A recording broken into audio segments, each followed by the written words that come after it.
So, I'm sitting in a hotel bar right after last year's Vigilante Con in Fort Worth, and the Punishers just got finished laughing right in front of my face for the last 10 minutes.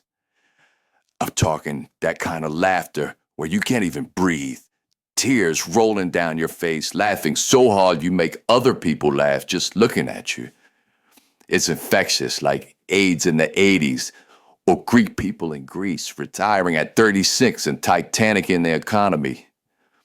And you just know Punisher was probably drunk already. That asshole's a 6 a.m. pancakes and vodka guy if I ever saw one. And I'm just sitting there in his $3 million high-tech stiff suit of armor, barely able to move my neck, but still with more room in it than whatever bed-bug-ridden futon Frank fell off of this morning. And then it hits me like a Kryptonian wish-you-were-here postcard. I'm the joke. And maybe I always was.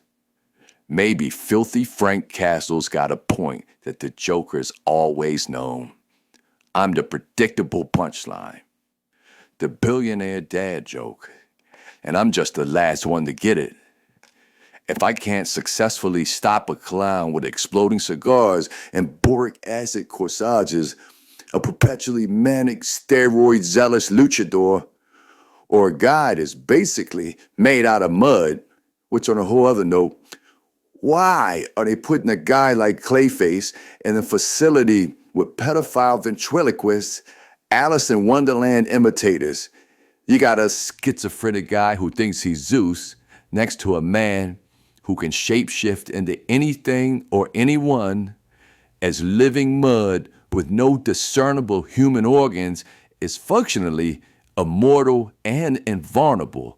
Shouldn't we be studying him somewhere in a scientific laboratory, not giving him graham crackers in a 1930s Boris Karloff insane asylum? I mean, who's really insane in that paradigm? But I digress. If I can't stop these guys after 30 years, how can I stand next to a guy that can literally push the planet out of orbit with his bare hands?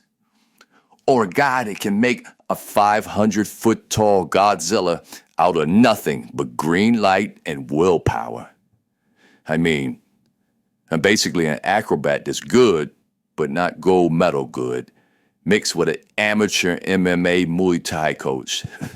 I mean, I'm good, but not 3,000-year-old warrior princess from a magical island, literal Greek god for a father good, if you get my drift. And speaking of the league, you never met a more economically challenged group of people.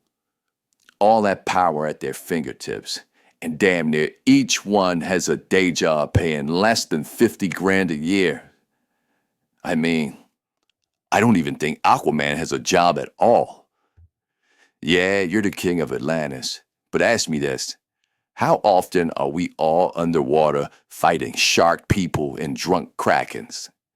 He spends 80% of his time up here on land. And believe me, when we go out to eat, you can't pay the bill in sunken Spanish doubloons. What even is the exchange rate for that? Clark's in that ice-cold fortress of solitude because he really doesn't have the money for central heat.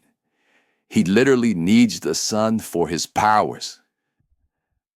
So it's me paying the property tax, utilities, grocery shopping, housekeepers, contractors, lawn cares for that goddamn Hall of Justice. I mean, seriously, you fly an invisible jet, which makes even less sense than a guy riding on the back of a blue